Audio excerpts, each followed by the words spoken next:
আমি দিল্লীৰ যন্তৰ মন্তৰত আমি প্ৰতিবাদ কৰিম আৰু বিশ্বৰ দৰবাৰক আমি দেখুৱাই দিম যে অসমৰ মুখ্যমন্ত্ৰী ডক্টৰ হিমন্ত বিশ্ব শৰ্মা ডাঙৰীয়াই মুছলমানৰ ওপৰত অনৈতিক অত্যাচাৰ আৰম্ভ কৰিছে। মুছলমানক তেওঁলোকে দেখিব নোৱাৰে আৰু সেই মুছলমানক কৰা অপমান অত্যাচাৰ উচ্ছেদ প্ৰতিটোৰ বিৰুদ্ধে আমি তীব্ৰ প্ৰতিবাদ কৰিম।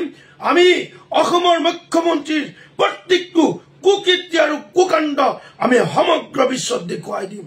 আমি শেহতীয়াকৈ এটা পৰিৱেশ দেখিছো, অসমৰ মুখ্যমন্ত্ৰী ডক্টৰ হিমন্ত বিশ্ব শৰ্মা ডাঙৰীয়াই যিসকল মানুহক উচ্ছেদ কৰিছে তেওঁলোকক অন্য স্থানলৈ যাবলৈ তেওঁলোকক দিয়া নহয়।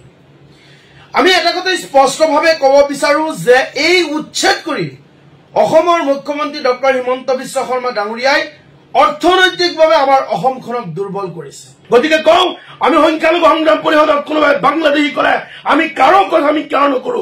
আমি এখন স্বাভিমানী অসমৰ কাৰণে আমি কাম কৰিছো আৰু এইখন অসমৰ ভিতৰত আমি সদায় ৰাইজৰ হকে কাম কৰিছো, ৰাইজক লৈ আগুৱাইছো, অসমৰ স্বাৰ্থত কাম কৰিছো, অসমীয়াৰ স্বাৰ্থত কাম কৰিছো। কোনোবা চিতু বৰুৱা শৃংখলচলীয়া আৰু অভদ্ৰ কিছুমান কৰ্মসংস্থাপন নথকা দালাল চক্ৰৰ যিসকল টেক্স কালেক্ট কৰা তেওঁলোকে নাম লগাই সংগ্ৰাম কৰে বুলি কয় তেওঁলোকক প্ৰত্যাহ্বান জনাইছে। এখন অসমত ঐক্যবদ্ধ হৈ চলিব বিচাৰিছো, কিন্তু আজি অসমৰ মুখ্যমন্ত্ৰী ডক্টৰ হিমন্ত বিশ্ব শৰ্মা ডাঙৰীয়াই AK-47 উঠাই দিয়ে এওঁলোকৰ হাতত আমাক মুছলমানক মাৰপিট কৰিবলৈ।